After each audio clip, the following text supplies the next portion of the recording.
It's currently 1 a.m.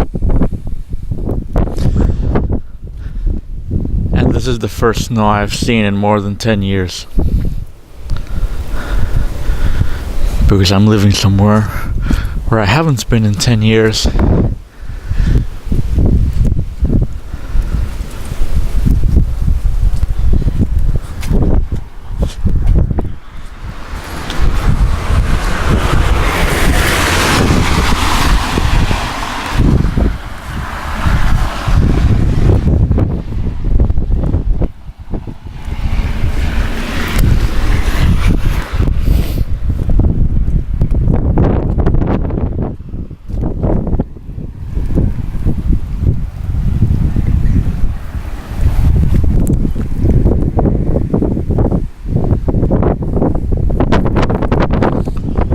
Very strong winds right now.